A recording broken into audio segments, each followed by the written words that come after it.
Hello, welcome to Inspiring Women with ADHD. I'm Renee Allen, the host of this podcast. Excited to be here today, talking more about ADHD, the brain, all that stuff, the body. I'm figuring it out bit by bit, hopefully, along with you, hopefully, helping you with it. What I really want to do is give you any information I'm finding or any insights that I might have. And as I talk about these things, you are thinking about how it applies to your life and you come up with these fabulous ideas or actually just feel better about yourself because you realize, oh, I'm not doing this on purpose. I'm not doing this because I can't motivate myself or whatever it is, or I can't keep up in life, whatever the thing is that you're struggling with your ADHD, you can see this is the brain, this is the body I'm working with. And I can forgive myself. I don't know if it's forgiving, but I can make peace with myself, not feel shame or embarrassment or just feel like you're less than. It's just who you are. It's just like if you had longer legs or shorter legs, it's the body that you've been given. And because of that, maybe you're not going to be a basketball player or something like that. There's some things in life that you won't do as well because of the body that you've been given. And the same with our brains and nervous systems. And I hope that's making sense. But just understanding who you are, how things work for you, and then once you have that information, you can find new ways to do things or new messages to tell yourself or ways to manage it, especially in your nervous system and with your thoughts.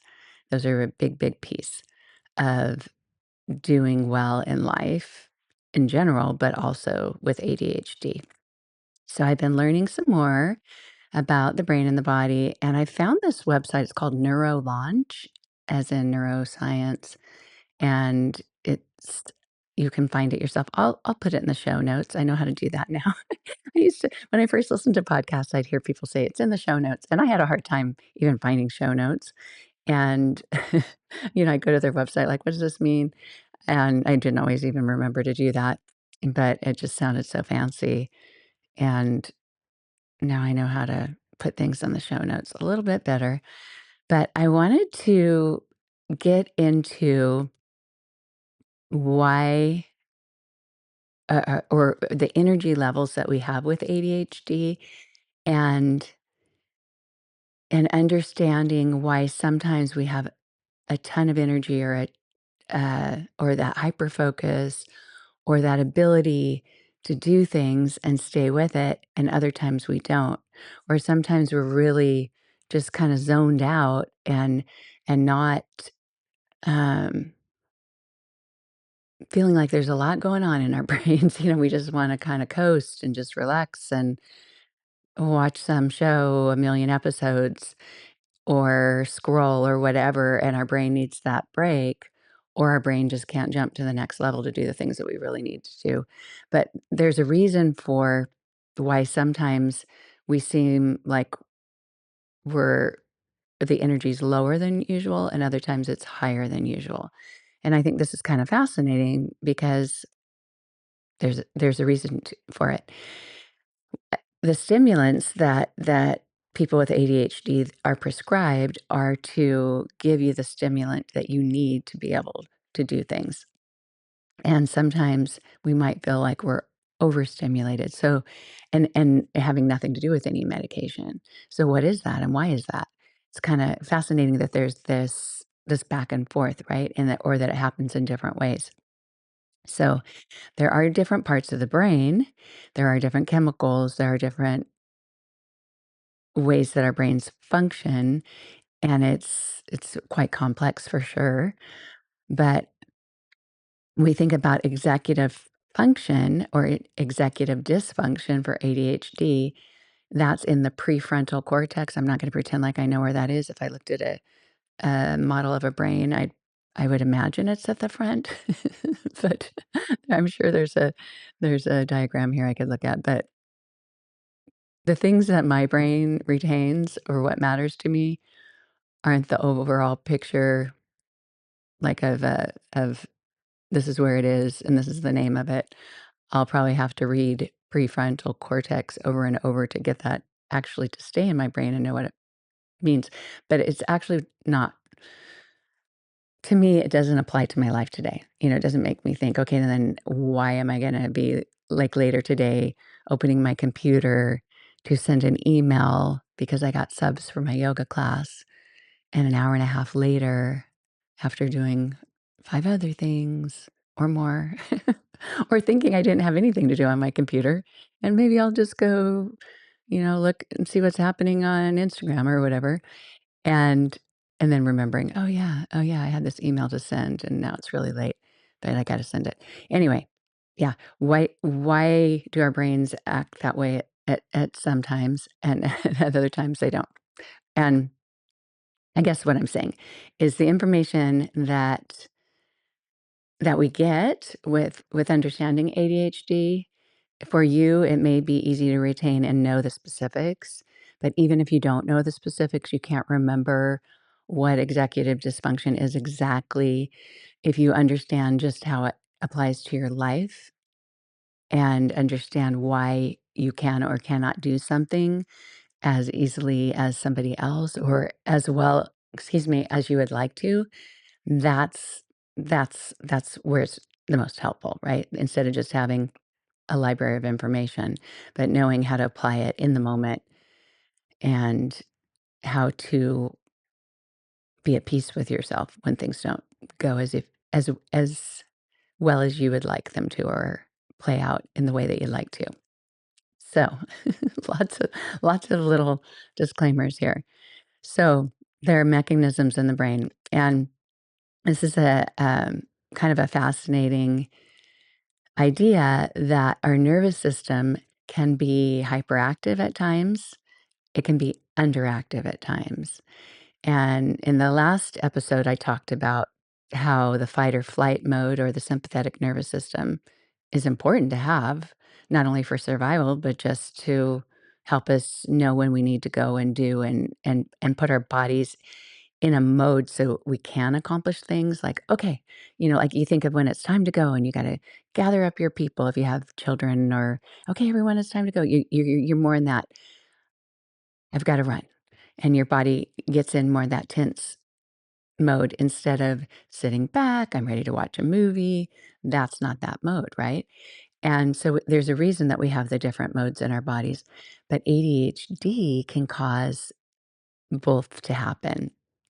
And we have a low stimulus response at times, and we're kind of functioning in this low mode, a low arousal mode, where we can't get enough stimulation from our own system to be able to do what we need to do. And so we seek stimulation, and it doesn't have to be medication, but that can help, or caffeine is a stimulus, or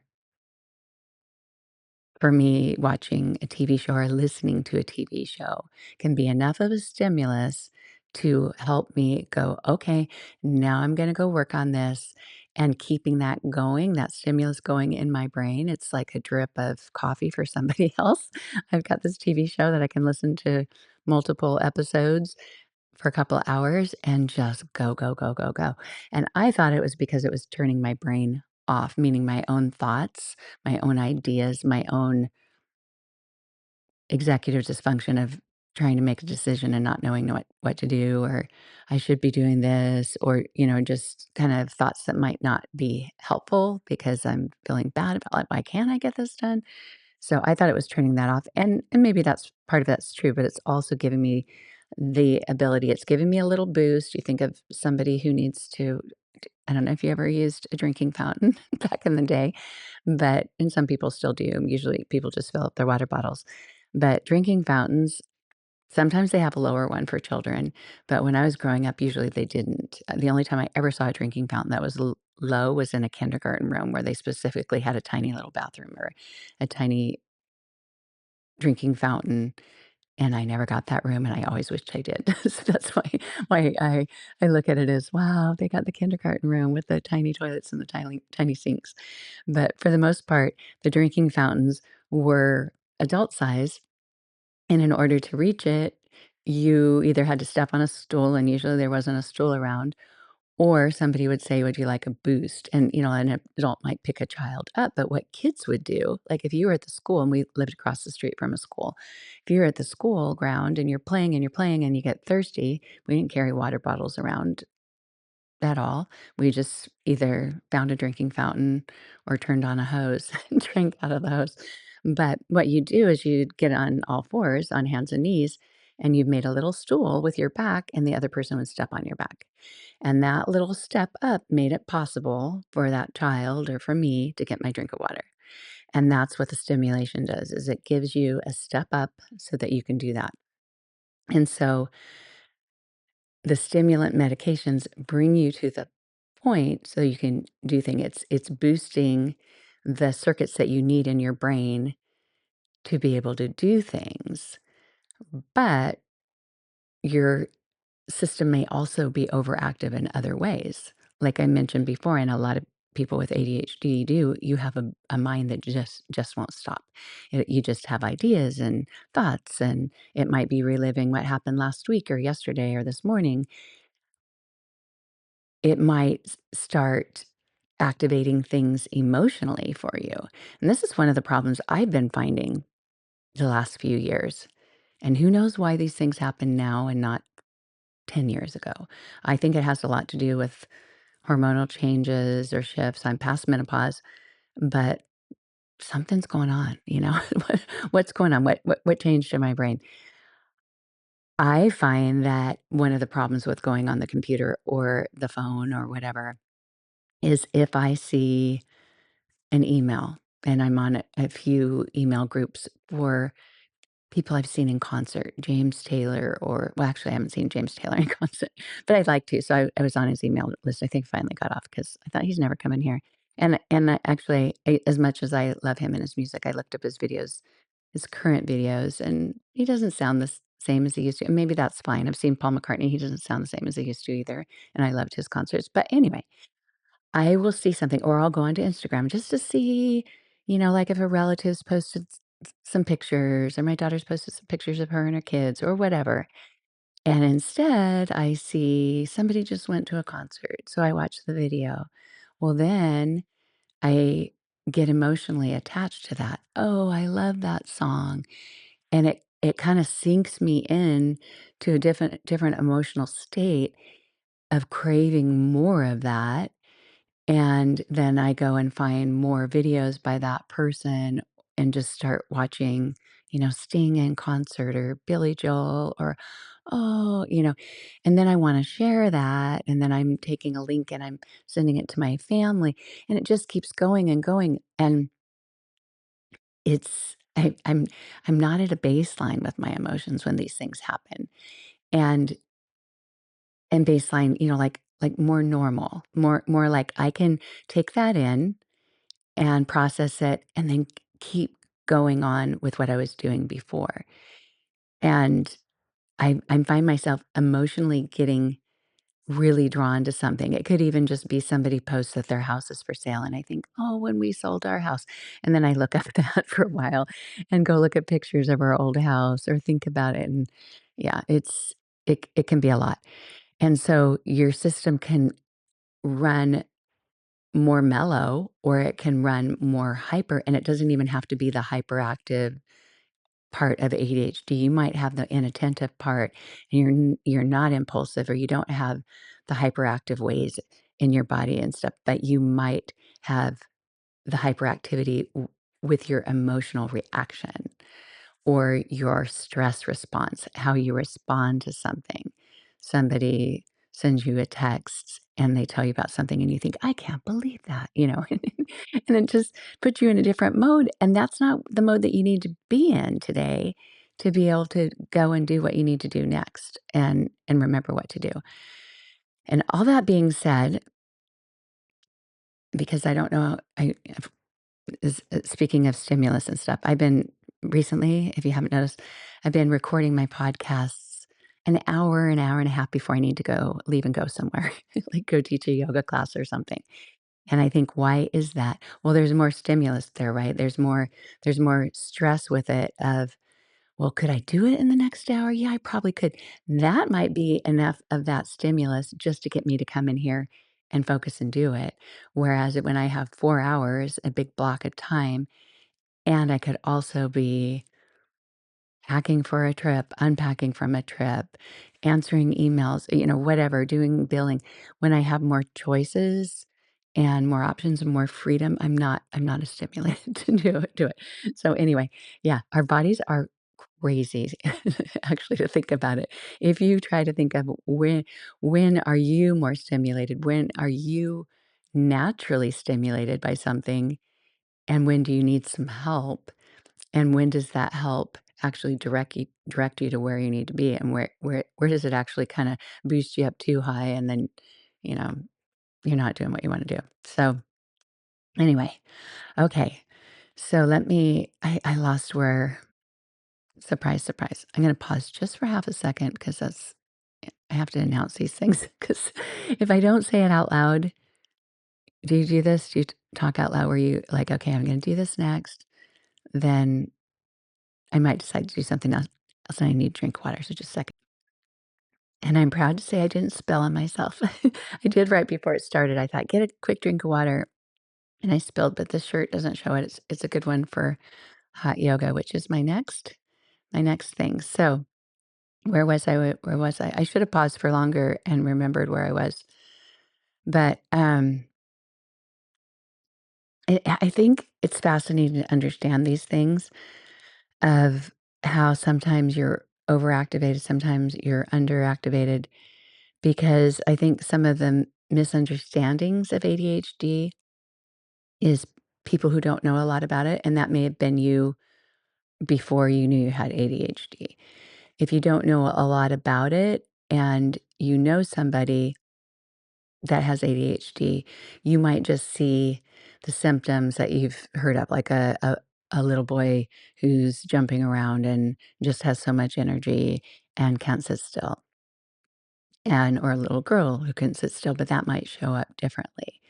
And I I if you look back, you might find the ways that you did that in school that look differently than someone else. Like for me, passing notes in class, I could write a note, I could fold it up, I could fold it in a fancy way, like doing, making those little, what are those things called where you um, they used to call them cootie catchers, actually, where you make the little, square, and then you fold it in triangles and fold it again, and then you have the 4 things, and you write, red, yellow, blue, green, and then you go, "Doot, doot," and they choose, and then you open it up, and you give them a message like, "You're so sweet," or whatever. I don't know, did you ever make those?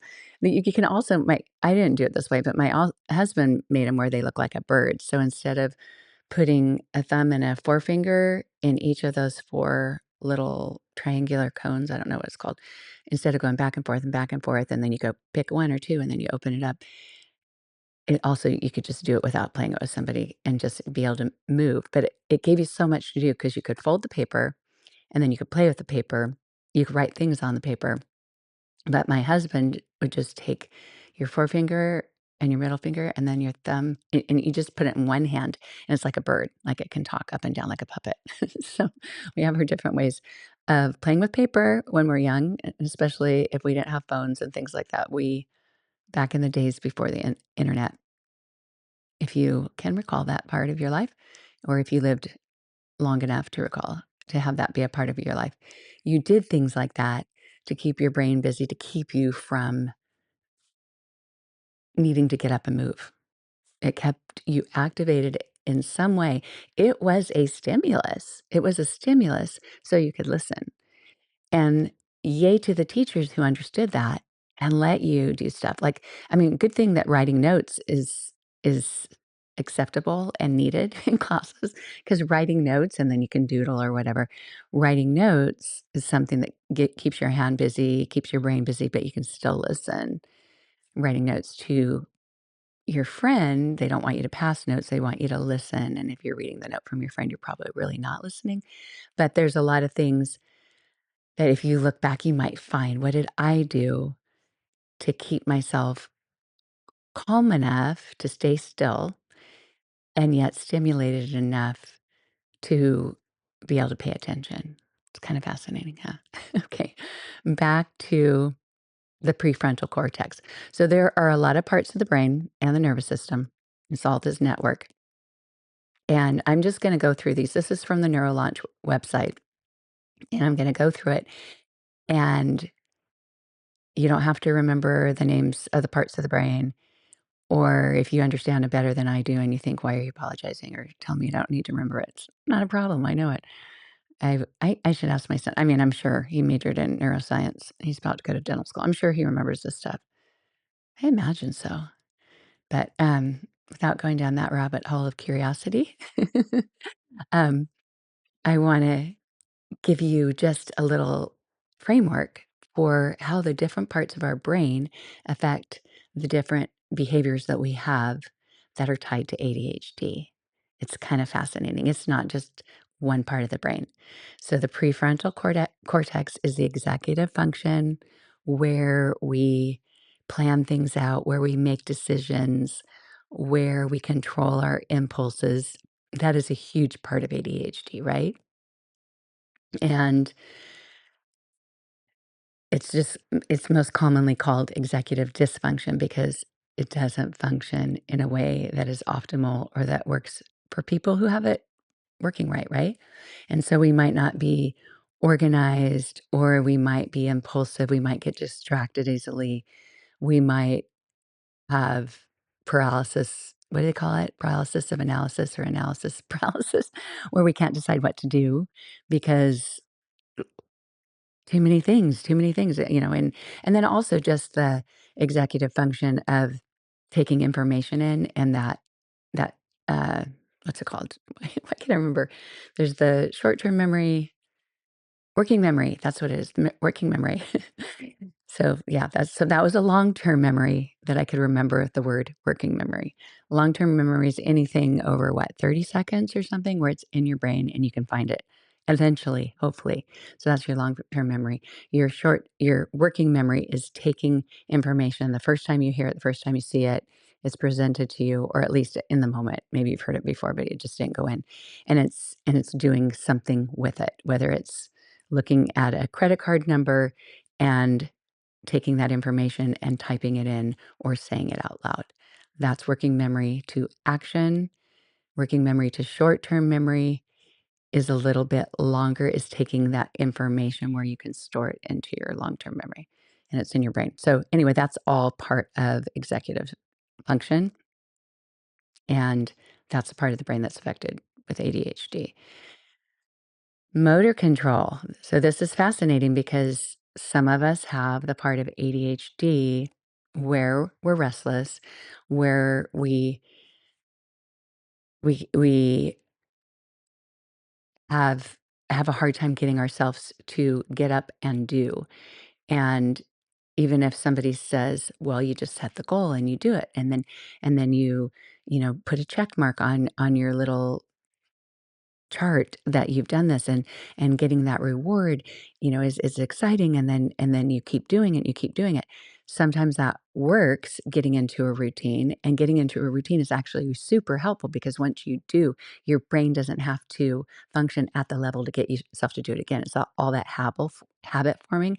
That is from the basal ganglia. Where is that in the brain? I don't know, but it controls all that habit formation and and gets you to do things, and then once you do them, that learning curve, that whole, "I need to do this, I need to do this," all that motivation that you need if or, when people say, "Oh, you're procrastinating, you didn't do it," or "You can't stick with it," or "You're not consistent," or maybe that's a message you're giving yourself. Those routine tasks, that's all in that part of the brain, and if you have ADHD, your dopamine signaling or your amount of dopamine, your number of dopamine receptors that need to receive dopamine might be more than somebody else, and you have the same amount of dopamine, but you have all these receptors and they still can't go because they don't have enough and you need something else. So all of that is part of the brain function, and it's different than the prefrontal cortex. It's a different part to form the habits and to do those things. And maybe that's not your struggle with ADHD. Maybe you're like, I can work on a habit and I can do it. I do really well with habits, and a lot of people do if you do it over and over and over, 'cause your brain just knows at some point. It's like, "Oh, I'm brushing my teeth, and when I'm done, I'm putting the toothpaste here in this drawer, and I'm doing this." You've done it so many times that you don't have to think about it, and the first time you do it in a hotel room, "Where do I put my toothbrush? Where do I put my toothpaste? Do I put it back in my suitcase? Do I leave it in here in the bathroom?" All those things take more thought, but once it's a habit, you just do it, and the toothbrush and the toothpaste might sound, like it doesn't matter, it's simple, but it can be like that with things that do matter more, like, I need to get myself to exercise, when am I gonna do it? I need to make sure I'm ready when I go out the door, and I know where my things are and all those things, and you have it all set up where you grab, grab, grab, and you do it, and every once in a while, we might have a brain glitch and forget one part, but if we set ourselves up and do as much as we can in a habitual way, and also prepare ourselves when we're not stressed, then we can function better. So, yeah, so the cerebellum, what is that? Who knows? Okay. It's it's the part of the brain that we need for motor coordination and understanding time and understanding how long it takes to get something done, or uh, just a lot of brain function. And what is it called? Time blindness. Okay, I'm thinking my brain just glitched on its own. Time blindness is a big part of, I feel like I just said that like with a wrong accent. Time blindness instead of ti time blindness. I don't know. I wanted the blind part not to go up so high. Anyway, so time blindness is when there's a lot of things. You might not, estimate how much time it takes to do something, or you might know, "I only have 15 minutes, I need to run in and do my makeup, I have time to do that." And you go in there, you think you've taken 15 minutes, but it's taken 30 minutes, or you look at the next morning and you say, "Okay, I need to leave at this time." And it's not necessarily not adding up, "Okay, I need to get to the airport at this time because get there an hour and a half before, but I also need to park." You can add those things up, but you may not estimate properly how long it takes to do all the little things. And somebody might say, "We need to leave in 10 minutes." And you say, "Okay." And you go in the other room and they say, "We need to leave in 10 minutes." And you think, "I know it's only been 5 and it's been longer than 10 minutes." So there's a lot of things with the time blindness that can be hard. The motor coordination.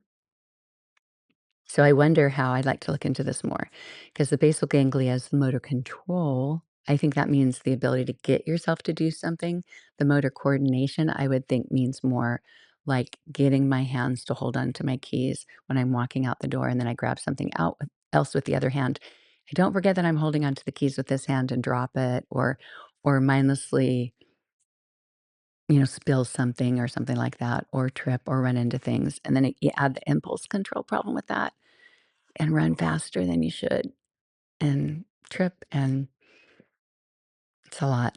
If you have the klutzy part, getting injured all the time, getting bruised all the time of ADHD, I honestly don't hear people talk about that as much on the ADHD forums or groups in Facebook or Reddit. I don't know if it's as common for everyone else as it is for me, but it's a big time for me. Okay. Oh, got 2 more parts of the brain. And speaking of time, okay, so my hot yoga classes, Tuesday, Thursday mornings, they used to be at the same time. And we will do better with habits if we have the same schedule every day, or at least, 5 days a week, and then weekends are different or something.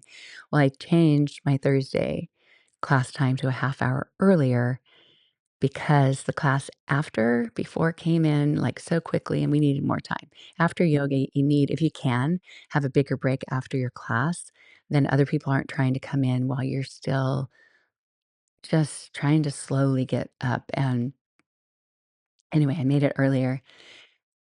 And so I have to leave earlier today. What was my point with that? Oh, I'm still computing in my mind, like, do I leave by yeah, I think I leave in 20 minutes. But I did all the things. I prepared my water bottle, my my hydration drink, my snacks, my bag with the keys, with the wallet. I switch bags for each kinda class I teach because hot yoga needs different things than the other days. It's a process, but it's what gets me there with the things I need to do. So, anyway, thank you for letting me go off every once in a while for 5 or who knows how many minutes. Okay, another part of the brain. Cerebellum was the motor coordination, time, and coordination of the body. Just a little tip, if you haven't already done this with keys, if you tend to lose your keys, there are the tile things, the little thing that you can put on your keychain that you can communicate with your phone to your keychain to find your keys. Or if you've got your keys and you get out to the car and you're like, where's my phone? I used to come in the house, open up my computer. Do you find my iPhone from my computer or my Apple Watch if I remember to wear it? But you can also just do it from your keys, from your key to your phone or your phone to your keys. And then and then there's also Apple has one too. What do they call it? Tag? I don't know. My daughter-in-law gave me the tile one. But back to keys. My favorite thing is having that wristlet thing, the stretchy wristlet, because if I go in the store, I can just put it on my wrist and I know I have my keys. And it's kind of a pain, it's just right there. But if I put it in my pocket, when it's time to leave, will I forget where it is in my pocket or in my purse? I don't know. I don't know. Okay, so back to the next part of the brain, amygdala. So this is spelled differently than I thought it was. I looked at this word and I thought, how am I going to say it? It's like Amy and then a G and then Dala. And I thought, how do you pronounce that? But I've heard it enough that I just didn't know how it was spelled. Amygdala. Interesting. Okay, this is the emotional processing and emotional dysregulation is a big part of ADHD too. And we can have more intense reactions than normal, or it can spike. And it doesn't have to be in things like, oh, you might think, oh, I don't get really angry. But do you get sad more easily? Do you have rejection sensitivity? Do you get emotionally attached to people or places or things or experiences or places you've lived? Or you hear a song? I mean, that's one of the other things, like I mentioned, going onto Instagram, or yeah, opening my email l without knowing that I'm gonna hear a song because I click on someone's video, and it could even just be their Instagram story, and they have that song in the background. It's better just watch on mute, believe me. And emotionally, it takes you somewhere. It's a dysregulation. It's not that intense for everyone. What I'm curious about before I go on is if the amygdala curiosity is part of ADHD, if amygdala is also related to okay, where did my brain just go? Emotional processing. Why'd my brain just go away? As soon as I switch tabs, I shouldn't even do that. I should just save that for next time. Maybe it'll come back. I think this is where maybe this is what I was saying, is this is what triggers the fight or flight. Because yes, it does. Okay. So I was going somewhere with it. So it helps us recognize whether something's a threat or not, and it switches us from, "I'm just so calm in here," to something's happening that matters. I mentioned this the other day, we went to see Spider-Man on Tuesday, and there was a part that was, like, sweet and romantic or whatever, and I don't think that's a spoiler because that would happen in this movie, right? And it was just really sweet, and the movie theater only had, like, maybe 20 people in it, and someone yelled, "Woo!" and which made us all kinda giggle because it was kinda like, "Ooh," like, that was really great, and it was also kinda like the guy was cute, so it was kinda that kinda thing. And so it was kinda like everyone chuckled and, because usually people don't yell out in a theater, but it was kinda sweet and in the moment. But then about 10 seconds later, the exact same woo happened again. And I thought, well, maybe it's somebody with their friend, and their friends are just like, "What were you doing?" This is my mind thinking this during the movie. "What were you doing?" And like, "Don't do it again," but then they did it just to be funny, and then their friend's like, "No, really, don't do that." But then it happened again, and I thought, "Is this somebody who just thinks this is funny?" Well, it didn't take very long to realize that this was somebody that couldn't control this response. And and then I could see somebody walking over, like, you can see the shadows and stuff, and the movie's going on and stuff. And then I saw somebody standing kind of in front of somebody and kinda kneeling down in front of them, and I thought, "Is this a friend?" I'm trying to figure it out. And all I could guess is it was a Tourette's syndrome response, is that somebody had that response, the vocal response to what they were seeing, and they couldn't stop it. And it went on with regularity in the timing. Like there was, I don't know how many seconds in between, and then it would happen again. It wasn't always quite as loud. And then I saw a wheelchair, and then someone helped take somebody out. And the only reason I'm bringing this up is is my system changed from, not that I'm trying to make this all about me, but just to see how you can go from one state of being of, "Oh, I'm sitting here watching a movie and this is fun," and and I'm just completely relaxed, like lying back, eating my popcorn or whatever, and then just all cozy and happy inside with this, sweet scene, and then kinda smiley because somebody made the sound and that was kinda funny, to curiosity, to concern, and then I'm sad for the situation. I'm sad that whoever is involved with that is it can't enjoy being there anymore, and also just on some alertness to what's going on, and that's the threat response, right? Of what's going on here? Is everyone okay? Looking around, and so your brain takes that stuff in, and it can just switch, and emotionally you can be taken somewhere, and even watching a movie emotionally you can be taken somewhere, right? From laughing to being angry to crying, and you can have these reactions, and they can be intense for somebody where someone's just like, "That movie was so sad." And, I just cried and cried. And they're like, "Yeah, it was a little sad." And their reaction isn't as intense. And there's so many reasons for that. But our brain regulates this, and and these emotions get processed in our systems, and it's different for some people than other people. So it's kind of fascinating. And last thing, let me see here. You would be so proud of me. I just paused and took a drink of water without announcing it. But of course, I have to share. Sharing, the need to share is part of ADHD too. So, the last thing that they have here for brain regions, and I don't know why they call this, I'll have to look into it, is they say there's a default mode, network, mind wandering, internal thought, rest state. I'm curious about that because everything else has a name for the part of the brain. And yeah, I'm just going to be curious about that. You can be curious with me and I'll look into it some more. But we do have our default modes in our brain of you're not planning on it. You're listening to somebody talk and then your mind wanders. You have your own thoughts. You have your restful state of just letting go, hopefully. Hopefully. I- if you went to school, public school, you may have been told you were a daydreamer. My mom told me that when she was a child, she was called a daydreamer by her teacher.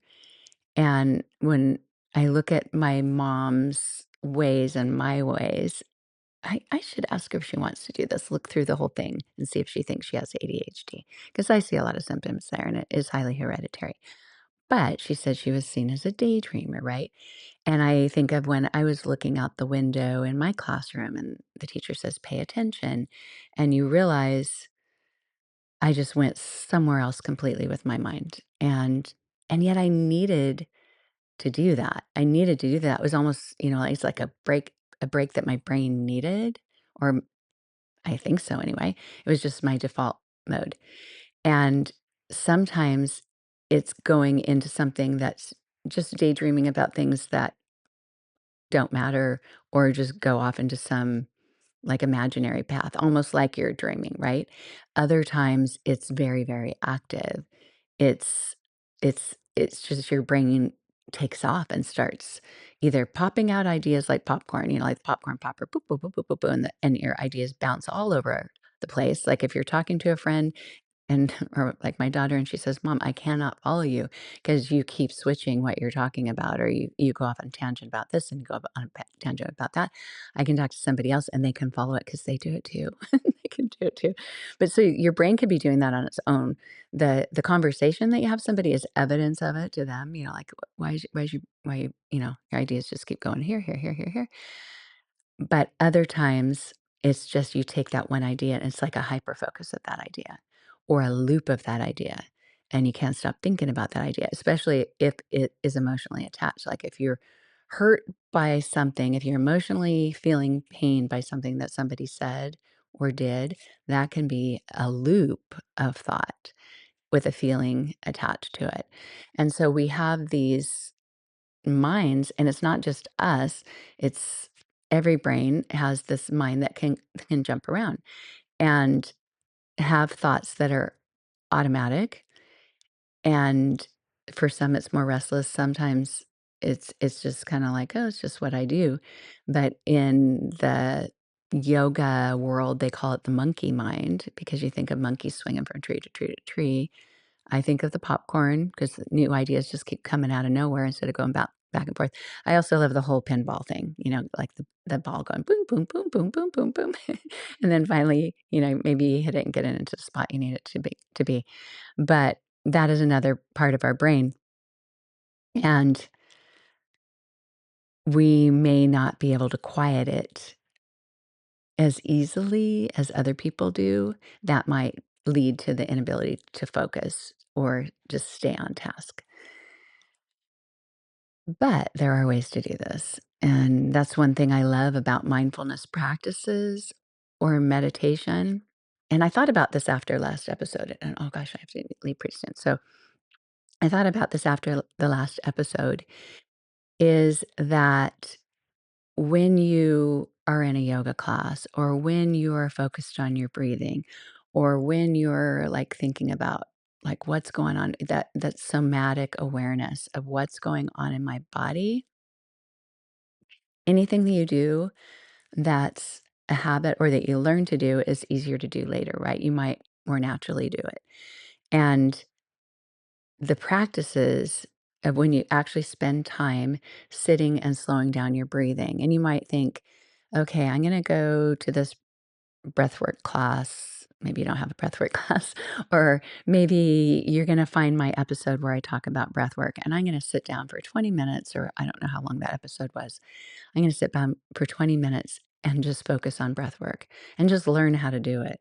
Or I go to a yoga class and the teacher does this for 10 minutes at the beginning or 5 minutes or whatever. And I'm going to learn how to do it.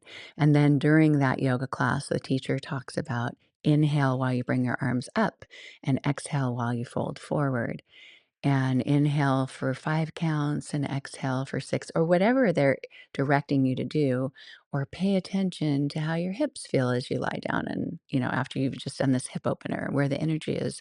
A lot of times you can feel.